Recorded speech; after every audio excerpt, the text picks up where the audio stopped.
এখন আমি যাচ্ছি হচ্ছে নাগের বাজারের দিকে, আর তোমরা চশমা থেকে বুঝতে পারছো যে একটু ঝিরঝির বৃষ্টি হচ্ছে। মানা নিলাম আর এরকম একটা জায়গা নিলাম যেখানে গণপতি বাপ্পাকে বসাবো। দেখো রোদ উঠেছে, দেখো একটু না কেন আর কি এত বৃষ্টি, মানে ঝিরঝির করে বৃষ্টি হচ্ছিল।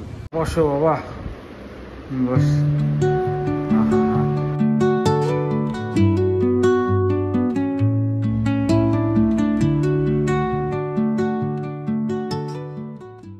সো আজকে হচ্ছে গণেশ পুজো, কালকে তোমরা এই ক্লিপটা দেখে নাও, তারপরে আমি বাকি ভিডিওটা কন্টিনিউ করছি। কাল হচ্ছে গণেশ পুজো, তো আমি মানে আমাদের বিয়ের সময় আমরা একটা গণেশের মূর্তি বলতে পারো সেটা গিফট পেয়েছিলাম, বাট সামহাও কোনো না কোনো রিজনে সেটাকে প্রতিষ্ঠা করা হয়নি বা পুজো করা হয়নি বলতে পারো। তো অনেকদিন ধরেই ছিল, মা বলতো যে ওরকম ভগবানের মূর্তি রাখা আছে।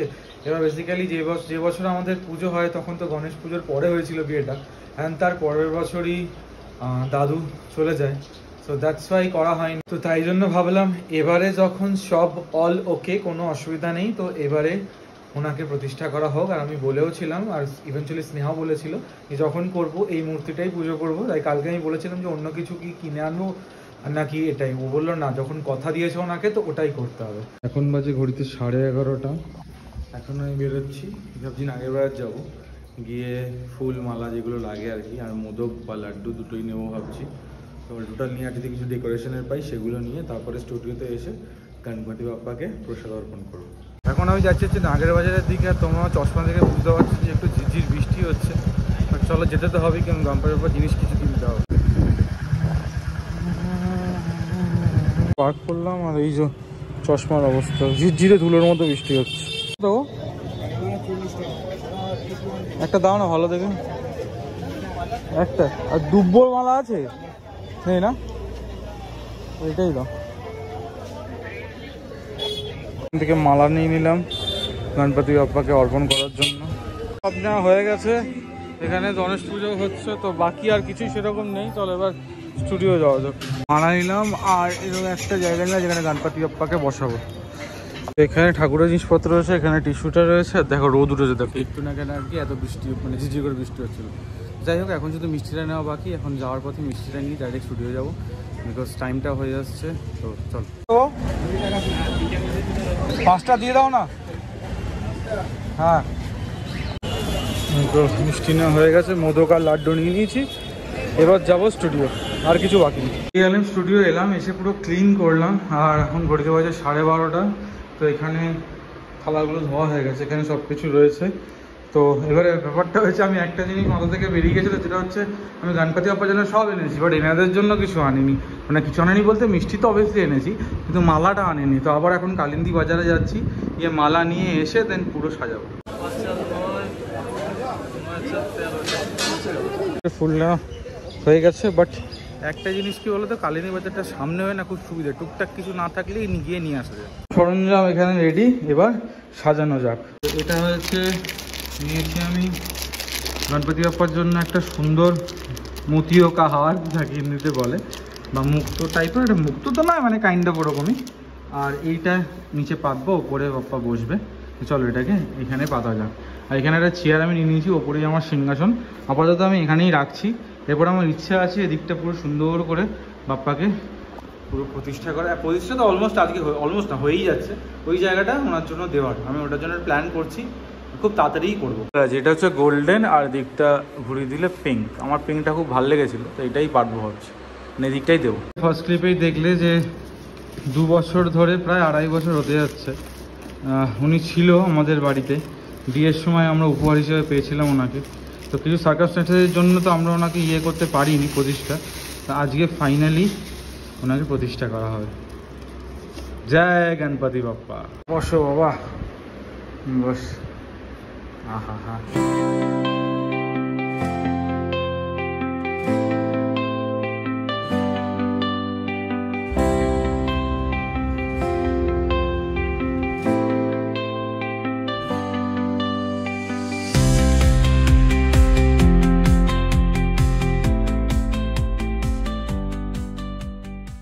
এটাই আমি সাজিয়ে যতটা পেরেছি, তোমরা দেখে জানিও কেমন লাগলো। যতটা পেরেছি একা হাতে, স্নেহা থাকলে হয়তো এর থেকে আরও ভালো হতো।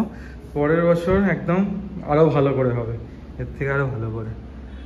তোমরা একটু কমেন্টে জানিয়ে তোমাদের গণপতি বাপ্পার এই ডেকোরেশনটা কীরকম লাগছে। ছোটোর মধ্যে যতটা পেরেছি চেষ্টা করেছি। জয় বজরঙ্গবলী, জয় সিদ্ধার্থ গণেশায় নমঃ, লক্ষ্মী মাতায় নমঃ, জয় সরস্বতী নমঃ, জয় গণপতি বাপ্পা। আজকে তোমার হ্যাপি বার্থডে গুনু ভাই, আজকে তোমার হ্যাপি বার্থডে। তুমি আজকে হ্যাপি বার্থডে পালন করো। And thank you for everything you given to us. Thank you so much. জয় গণপতি বাপ্পা। হঠাৎ করে এসে সারপ্রাইজ দিয়েছে। এখন আমি দোকানে বসছিলাম, হঠাৎ করে দেখছি এই তিনজন এসে গেছে। ঠিক আছে, আমি তো অবাক হয়ে গেছি যে একটু বেটুকে নিয়ে এসছে। ওরা বললো যে আমাদের সেখানে সিসিটিভি থেকে দেখছিল যে আমি বাড়ি চলে যাচ্ছি কিনা। তো তার আগে ওরা এখন টোটো করে বেটুকে নিয়ে এসছে, নতুন জামা পরে। আবার 1.5 ঘন্টার মধ্যে দেখুন জামা কেচে শুকিয়ে সেই জামা পরিয়ে নিয়ে এসছে। এখন প্রসাদ খাচ্ছে। ওরা বাড়ি যাবো। আজকে আমার দাদু ভাই এক জায়গা থেকে বিরিয়ানি পেয়েছে, ওই জন্য বিরিয়ানি চিকেন চাপ খাওয়া অল ওভার দিনটা খুব ভালো যাচ্ছে সব। এবার একটু পরে আমিও যাবো। আমি এখান দিয়ে গিয়ে 1 প্যাকেট সবজি বিরিয়ানি নিয়ে তারপর যাবো। বেটু চলে যাচ্ছে, সোনাই চলে যাচ্ছে। সাবধানে গিয়ে আমাকে একটা গিয়ে একটা জানাবি, ঠিক আছে? টাটা। তো বেসিক্যালি দাদু ভাই 1 প্যাকেট বিরিয়ানি পেয়েছে। এবার ওটা গিয়ে কোয়ান্টিটিটা দেখে নিই। যদি একটা কোয়ান্টিটিতে না হয় তাহলে আমি আর 1 প্যাকেট বিরিয়ানি নিয়ে চলে যাবো, তাহলে হয়ে যাবে আরামসে। তো ওটার জন্য এখন ওরা যাবে, গিয়ে দেখবে। আর একটা জিনিস দেখতে বললাম যে মাটন দিয়েছে, চিকেন দিয়েছে, আলু দিয়েছে, ডিম বিরিয়ানি মানে কী দিয়েছে সেই হিসাবে আমি যেটা নিয়ে যাবো সেম নিয়ে যাবো। তাহলে নিয়ে গিয়ে খেয়ে নেবো। তারপর ভাবছি হয়তো আমরা একটা জিনিস কিনতে যেতে পারি বেটুর জন্য, সেটা এখনো ডিসাইডেড না। যদি যাই তাহলে দেখাবো, আদারওয়াইজ তো বেকার। মাটন বিরিয়ানি নিয়ে চলে এসেছি।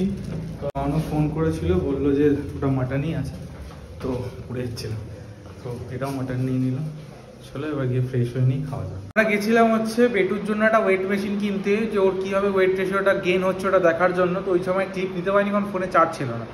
তো বাড়ি থেকে তোমাদেরকে ওয়েট মেশিনটা দেখাবো যে কী কিনেছি।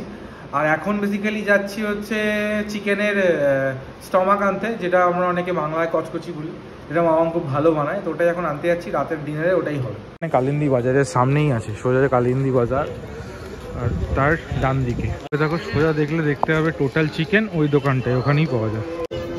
আন্টি কচকচি আছে? 100 টাকার দিন না।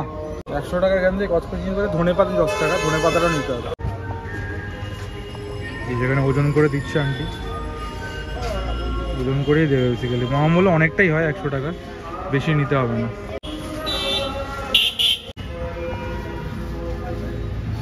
তবে 10 টাকা ধনে পাতা দিও না গো। এই 10 টাকা ধনে পাতা, 100 টাকা কচকচি নিয়ে হয়ে গেছে। এবার যাচ্ছি স্টুডিও। বাড়ি এলাম। বাড়ি এসে রাতে তো বললাম যেরকম ওই চিকেনের স্টমাক হচ্ছে। তো আমি ওই বাড়ি গেছিলাম মাকে পুজোর প্রসাদটা দিতে। তো ওগুলো ক্লিপ নিয়ে নিই জেনারেলি। তো চলো উপরে গিয়ে তোমাদেরকে ওই ওয়েট মেশিনটা দেখাবো যেটা কিনেছি।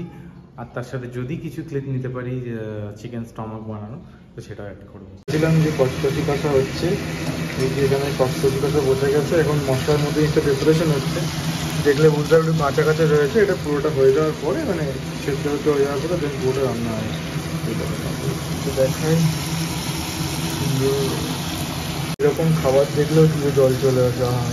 এখানে ভাত হচ্ছে এইদিকে, আর এইদিকে কচকচি কষা।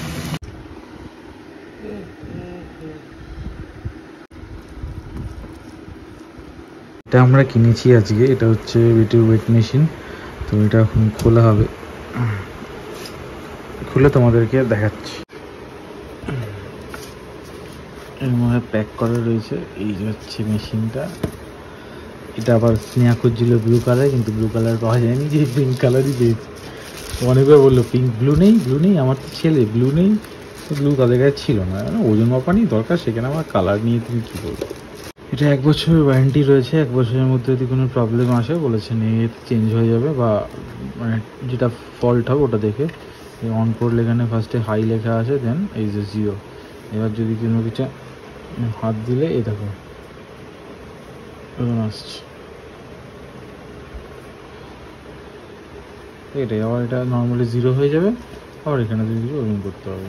তো এটা তো আর ধোয়া যাবে না, তাই একটু স্যানিটাইজার দিয়ে দিচ্ছি ওপরটা, যেখানে আর কি ব্লুটুথকে রাখতে হবে এই জায়গাটা, যাতে জিনিসটা স্যানিটাইজ হয়ে যায়। আজকের মতো ব্লগটা এখানে শেষ হচ্ছে। দেখা হবে নতুন একটা ব্লগে, ততক্ষণের জন্য ভালো থেকো।